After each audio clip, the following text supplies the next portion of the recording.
రైతుల పండుగ మన దేశానికి వెన్నుముకగా చెప్పుకోబడే రైతులు ఆ రైతులు పంట పండించి ఆ పంట సుభిక్షంగా ఇంటికి రావడానికి కారణమైనటువంటి పాడిని పంటను భగవత్ సమానంగా పూజిస్తారు కనుక భోగి పండుగకి అంత ప్రత్యేకత ఉంది. కేవలం ఈ రోజు మాత్రమే రైతుల్ని లేదా రైతుకు సంబంధించిన వస్తువుల్ని కాదు, నవరత్నాల్లో రైతు భరోసా అనే పథకంతో ఎప్పుడూ నిత్యం వాళ్ళల్లో భోగ్యంలాగా భోగిలాగా ధాన్య రాసులు పొంగి పొర్లాలని ఆయన ఎప్పుడో అక్కడ అనుకున్నారు, ఆలోచించారు, సంకల్పించారు, ఆచరించారు. చాలా మంది సంకల్పించి ఆగుతారు, కానీ జగన్మోహన్ రెడ్డి గారు ఆచరణలో చూపిస్తూ రైతులందరికీ నిత్యం భోగి పండుగ వచ్చేలాగా చేశారు. ఈ రోజు దాన్ని కేవలం కొద్ది క్షణాలు కొద్ది గంటలు దాన్ని పూర్తిగా ఆవిష్కరించుకుంటున్నాం. కానీ నేను ముందు నుంచి చెబుతున్నట్టుగా ఆంధ్రప్రదేశ్లో ప్రతిరోజు భోగి పండుగే. పాత వస్తువుల్ని, పాత ఆలోచనల్ని, నెగిటివిటీనంతా తీసేయాలని భోగి మంటలు మనకు చెబుతూ ఉంటాయి. నిన్నటిని రేపటికి వారధిగా మలుచుకొని ప్రతి రోజును నిత్య నూతనంగా జరుపుకుంటున్నారు. ఇప్పుడు మంగ్లీ గారిని మరొక మంచి పాటతో ప్రేక్షకుల్ని అలరించవలసిందిగా కోరుతున్నాము.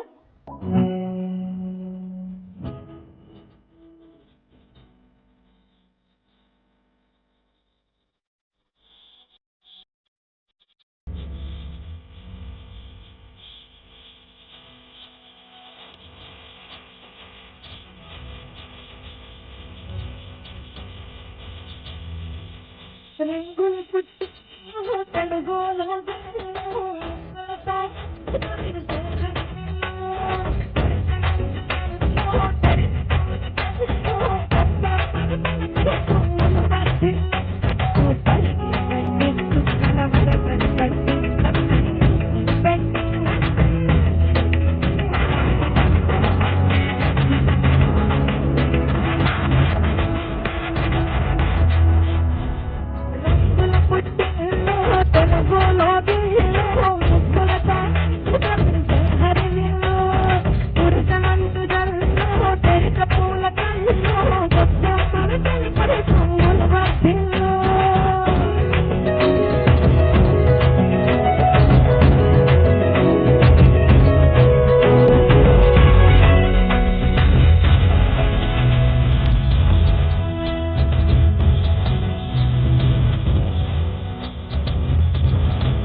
థ్యాంక్ యూ సో మచ్ అన్న, మరొకసారి నన్ను ఇక్కడికి ఇన్వైట్ చేసినందుకు థ్యాంక్ యూ సో మచ్.